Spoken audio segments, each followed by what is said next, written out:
राहुल ने गुरुवार को कहा कि प्रधानमंत्री नरेंद्र मोदी ने कभी संविधान पढ़ाया नहीं है, इसलिए उन्हें लगता है कि संविधान की लाल किताब खाली है।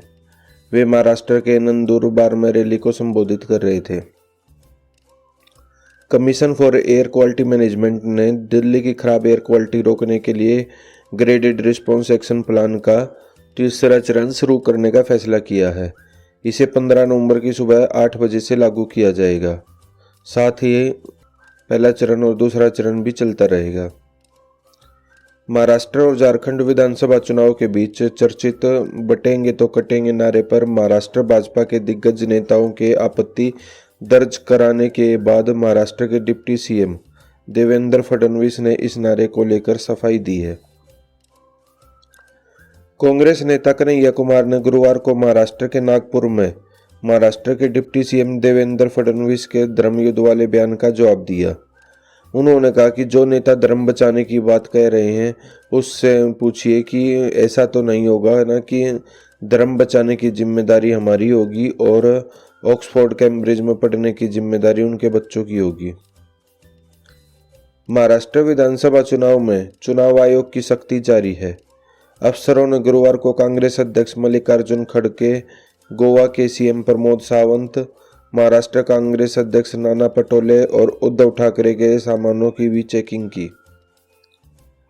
प्रधानमंत्री नरेंद्र मोदी की छत्रपति संभाजी नगर में पहली रैली में उन्होंने कहा कि महाराष्ट्र का ये चुनाव सिर्फ नई सरकार चुनने का ही नहीं, इस चुनाव में एक तरफ संभाजी महाराज को मानने वाले देशभक्त हैं और दूसरी ओर औरंगजेब के गुणगान करने वाले लोग हैं। मणिपुर के 5 जिलों के 6 थानों में फिर से armed forces special protection act लागू कर दिया गया। यह 31 मार्च 2025 तक प्रभावी रहेगा। गृह मंत्रालय ने गुरुवार को इसका आदेश जारी किया है। राजस्थान के देवली उनियारा में नरेश मीणा की गिरफ्तारी के बाद फिर बवाल शुरू हो गया है। मीणा के समर्थकों ने पुलिस की गाड़ियों को रोकने की कोशिश में चक्का जाम कर दिया। लोगों को खदेड़ने के लिए पुलिस ने आंसू गैस के गोले दागे।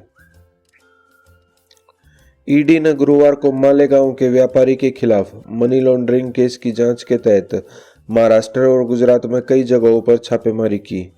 ईडी का दावा है कि व्यापारी ने 100 करोड़ रुपए से ज्यादा का लेन देन करने के लिए कई लोगों के बैंक खातों का भी दुरुपयोग किया है।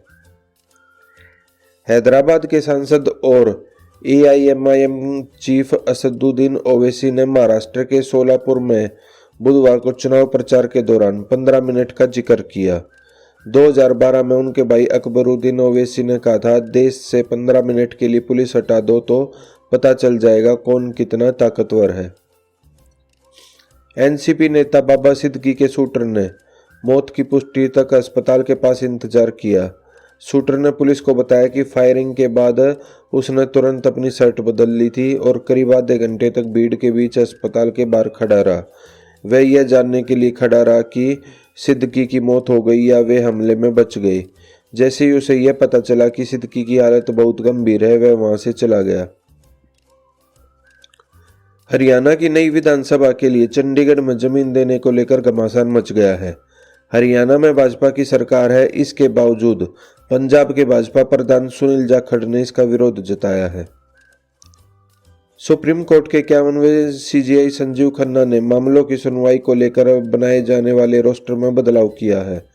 11 नवंबर को पद संभालने के बाद सीजेआई खन्ना ने फैसला लिया कि सीजेआई और 2 सीनियर जजों की अध्यक्षता वाली पहली 3 बेंच लेटर पिटीशन और जनहित याचिकाओं की सुनवाई करेगी। बिश्नोई समाज इन दिनों सुर्खियों में बना हुआ है। इसका बड़ा कारण है पूर्व सांसद कुलदीप बिश्नोई और बिश्नोई महासभा के प्रधान देवेंद्र के बीच चल रही तनातनी। हाल ही में दोनों ने संगठन में रहते हुए एक दूसरे को अपने अपने पदों से हटा दिया था। हरियाणा विधानसभा सत्र के दूसरे दिन की कार्रवाई हुई। इस दौरान सीएम ने कंस कसा कि विपक्ष का नेता नहीं बना, ऊपर से कोई भी लेटर नहीं आया है। यह सुनकर पूर्व सीएम भूपेंद्र हुड्डा ने पंजाबी में जवाब दिया कि बना ना बना तो अनु की। डोनाल्ड ट्रंप 20 जनवरी को राष्ट्रपति के रूप में शपथ लेकर अमेरिका की सत्ता संभालेंगे। उसके बाद वे कामकाज के लिए व्हाइट हाउस में आकर रहेंगे, लेकिन उनकी पत्नी मेलानिया ट्रंप की बतौर फर्स्ट लेडी व्हाइट हाउस में रहने की संभावना कम है। अमेरिका के निर्वाचित राष्ट्रपति डोनाल्ड ट्रंप ने तीसरी बार भी राष्ट्रपति बनने की इच्छा जताई है। राइटर्स की रिपोर्ट के मुताबिक उन्होंने बुधवार को राष्ट्रपति जो बाइडेन से मुलाकात के पहले वॉशिंगटन डीसी के एक होटल में यह बयान दिया। उनके बयान पर समर्थकों ने खुशी जाहिर की है। कैरेबियाई देश डोमिनिका ने भारतीय प्रधानमंत्री नरेंद्र मोदी को अपना सर्वोच्च राष्ट्रीय पुरस्कार डोमिनिका अवार्ड ऑफ ऑनर देने की घोषणा की है। भारतीय प्रधानमंत्री को कोविड-19 महामारी के दौरान डोमिनिका की मदद के लिए यह पुरस्कार दिया जा रहा है। कनाडा ने भारत में भगोड़े आतंकवादियों की लिस्ट में शामिल अपराधी संदीप सिंह सिद्धू उर्फ सन्नी टोरंटो को बेकसूर करार दिया है। सन्नी पर लगे आतंकवाद फैलाने के आरोपों की जांच कैनेडियन सिक्योरिटी इंटेलिजेंस सर्विस कर रही थी। एजेंसी ने उसे क्लीन चिट दे दी है। श्रीलंका में संसदीय चुनाव हो रहे हैं। संसद की 225 सीटों के लिए 1,70,00,000 वोटिंग हो रही है। वोटिंग सुबह 7 बजे से शुरू हुई, जो कि शाम 4 बजे तक चली। संसद में जीत हासिल करने के लिए किसी भी पार्टी को 113 सीटों की जरूरत होगी। अमेरिका के नवनिर्वाचित राष्ट्रपति डोनाल्ड ट्रंप अपनी सरकार के अहम पदों पर नियुक्तियां कर रहे हैं। ट्रंप ने हिंदू नेता तुलसी गबार्ड को नेशनल इंटेलिजेंस के डायरेक्टर की जिम्मेदारी दी है। उन्होंने बुधवार को बाइडेन से मुलाकात के बाद इसकी घोषणा की है। अमेरिकी राष्ट्रपति चुनाव में जीत के बाद डोनाल्ड ट्रंप बुधवार रात व्हाइट हाउस में राष्ट्रपति बाइडेन से मिलने पहुंचे। यहां दोनों नेताओं ने एक दूसरे के साथ हाथ मिलाया। मुलाकात के दौरान बाइडेन ने ट्रंप को राष्ट्रपति चुनाव में जीत की भी बधाई दी।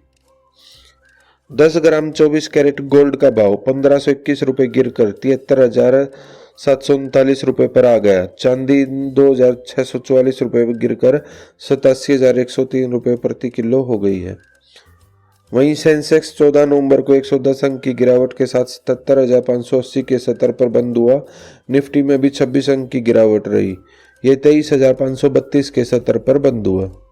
तो दोस्तों, आपको हमारी ये वीडियो कैसी लगी? अगर आपको हमारी ये वीडियो अच्छी लगी हो तो लाइक शेयर सब्सक्राइब करना ना भूलें। Thanks for watching.